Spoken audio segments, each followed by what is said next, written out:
So, Assalamualaikum warahmatullahi wabarakatuh. Ang topic po natin ngayon is retail market strategy. So, first, ang tatalakayin muna natin ay ang entry strategy. Entry strategy, direct investment. Direct investment occurs when a retail firm invests in and owns a retail operation in a foreign country.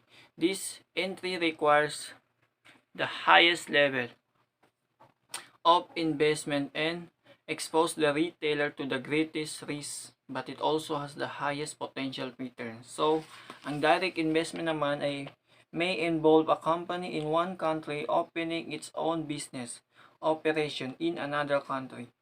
And the direct investors provides funds to build a new factory, distribution facility, or store.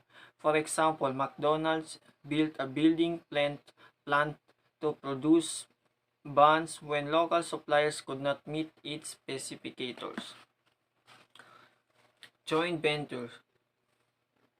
A joint venture is formed when the entering retailer pools its resources with a local retailer to form a new company in which ownership, control, and profits are shared. A joint venture entry strategy reduces the entrance risk in addition to sharing the financial burden. The local partner provides an understanding of the market and has access to local resources such as vendors and real estate. Many foreign countries record that foreign entrants partner with domestic firms. So, ang joint ventures is formed when the entering retailers pool its resources with the local and retailer form a new company in which ownership, control, and profits are shared. Nintendo develops and releases both video games and video game consoles. Strategic alliance. A strategic alliance is a collaborative relationship between independent firms. For example, a retailer might enter an international market through direct investment but use independent firms to facilitate its local logistical and warehousing activities. Sa strategic alliance naman is a collaborative relationship between independent firms. For example, Starbucks and Barnes and Noble, wherein Starbucks nag-brew coffee while Barnes and Noble stock the books. Both companies independently do what they do best while sharing the cost of the space to the benefits of both companies. Franchising offers the lowest risk and requires the least investment but also has the lowest potential return on investment. The retailer has limited control over the retail operation in a foreign country, and any potential profit must be split the franchise. Once the franchise is established, there is also threat that the franchise will break away and operate as a competitor under a different name. In this case, the expanding retailer runs the risk of creating its own local competitor. Still, the agreement can work to everyone's benefit. The UK-based Marks and Spencer, for example, has franchise stores in more than 50 countries. So, ang franchising is, ito yung business relationship sa pagitan ng dalawang companies or entities kung saan ang one party ay inaalaw to sell its product and intellectual party. For example, isa kang businessman tapos gusto mong makisosyo sa Jollibee. Para mag-open ng business under Jollibee, gamit ang brand name, logo, at saka product.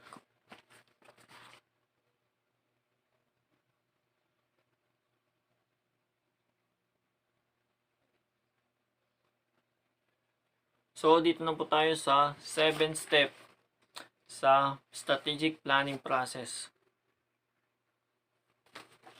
The first step in the strategic retail planning process is to define the business mission. ito na po yung mag-define ka na kung ano ang yung business mission. The mission statement is a broad description of a retailer objective and the scope of activities it plan undertake. The mission statement attempts to answer two main questions. What type of business are we? What do we need to do to accomplish our goals and objectives? This fundamental business question must be answered at the highest corporate levels. While the principal objective of publicly held firms is to maximize its stockholders' welfare and also conservative impact on society. Ang pahayagan ng mission ng isang malawak na paglalarawan ng isang retailer, mga layunin at mga saklaw ng mga aktibidad na pinaplano nitong gawin. Step 2, conduct. Ito na po yung magkakandak tayo ng SWOT analysis. After developing a mission statement and setting objective, the next step in the strategic planning process is to conduct a SWOT analysis. A SWOT analysis involves an analysis of the retailer's internal environment saka external environment. So, ito po yung example ng SWOT analysis. Ang internal environment, ito yung retailer's strength and weaknesses. Dito po napapaloob kung ano yung strength at saka yung weaknesses ng isang retailer company. The retailer company's unique strategic capabilities relative to its competition. These unique capabilities are the assets, knowledge, and skills that the retailer possesses, such as the loyalty of its customer and the quality relationship with each vendors.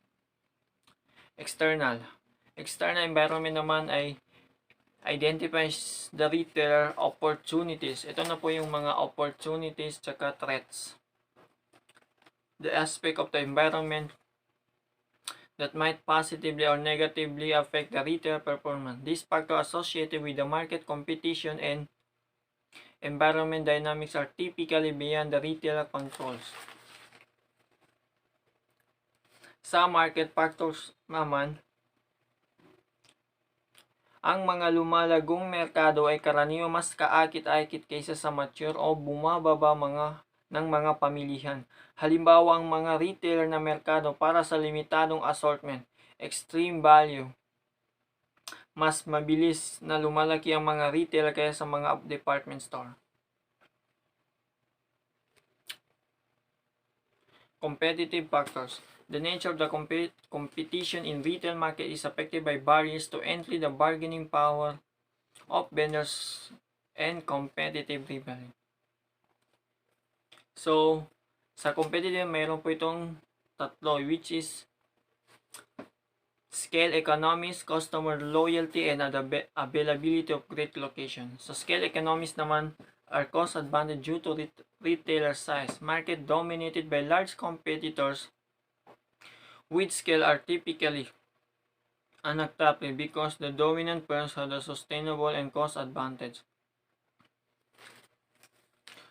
Ang mga scale na ekonomiya ay mga pakinabang gastos dahil sa laki ng isang retailer. Halimbawa, titingnan ng isang negosyante ang merkado ng butika bilang hindi kaakit-akit dahil pinangungunahan ito ng dalawang malalaking kumpanya, which is ang Walgreens and CVS. Another competitive is bargaining power of vendor.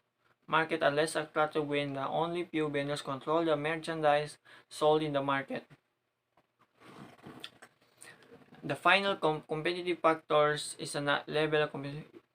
This is competitive rivalry. Is the frequency and intensity of reaction to action undertaken by competitors. When rivalry is high, price wars erupt. Retailers attempt to steal employees from one another. So, ito na tayo dito sa competitive. Kung ang rivalry ay tumaas, ang presyo ay nag-e-erupt. So, ang retailers ay nag-attempt sila na magnakaw ng mga employees from one to another. At saka sa mga advertising and promotion, tataas din ang mga expenses ng promotion nila and profit potential falls. Conditions that may lead to intense rivalry include a large number of competitors that are all about the same size, slow growth, high fixed costs, and lack of perceived difference between competing retailers. So ito na yung magiging sanhi kaya itong For example, Home Depot and Lowe's have intense rivalry in many markets. Step 3. Identify strategic approach. After completing the SWOT analysis, the next step is to identify opportunities for increasing retail sales. So, ito na po. Pagkatapos natin gumawa ng SWOT analysis ay i-identify natin yung mga opportunities ng ating retailer, kung ano yung maging strategy po natin. Step 4, evaluate strategic opportunity. Tapos ito naman tayo dito, i-evaluate na po natin yung ating strategic opportunities. The evaluation determines the retailer potential to establish a sustainable competitive advantage and reap long-term profits from the opportunities being evaluated. Thus, a retailer must focus on opportunities that utilize its strength and its competitive advantage. Step 5. Establish specific objectives and allocate resources. After evaluating the strategic investment opportunities, the next step in the strategic planning process is to establish. Ito na po, mag-i-establish na po tayo ng specific objectives for each opportunity. The retailer's overall objective is included for the mission statement. The specific objective are goals, again, which progress toward the overall objective can be measured. Thus, this specific objective had 3 components. The performance SWOT, including a numerical index against which project may be measured, a time within which the goal is to achieve, and the level of investment needed to achieve the objective. Step 6. Develop a retail mix to implement the strategy. The 6th step in the planning process to develop for each company. So, ang ika-6 na hakbang sa propes ng pagpaplano ng mga pagbuo ng retail mix para sa bawat isa ay pagkakataon kung saan ang isang pamumuhunan ay gagawin ito at kontrolin at suriin ang pagganap. Evaluate. Ito na tayo dito sa final step of planning process to evaluate the resource strategy and implementation program. If the retailer is meeting or exceeding its objectives, changes are not needed. But if the retailer fails to meet its objective, reanalysis is required. So, ang muling akban sa proseso ay upang suriin ang mga resulta na diskarte at programa sa pagpapatupad. Kung ang retailer ay nakatugon o lumalampas na nitong layunin, hindi kailangan ng mga pagbabago. Strategic planning in the real world. The planning process suggests that strategic decisions are made in a sequential manner. After the business mission is defined, the SWOT analysis is performed as strategic opportunities are identified. So, ginagawang pagsusuri ng SWOT na tukoy ang mga madiskarteng pagkakataon. Sinusuri ang mga alternatibo, itinatakda ang mga layunin at inilalaan ang mga mapagkukunan. So guys, yun lamang po. So kung gusto niyo po yung mga summarization, meron po ako dito sa ito na po, summary, define retail strategy, illustrate how retailers build a sustainable competitive advantages, classify the different strategic goal, opportunity, and retail pursue. Identify the issue that arises as domestic retailers become global retailers. At ito, know the step retailers go through to develop a strategic plan. So, ito na po lahat-lahat yung summarization niya po. Yun lamang po, ma'am. Maraming salamat.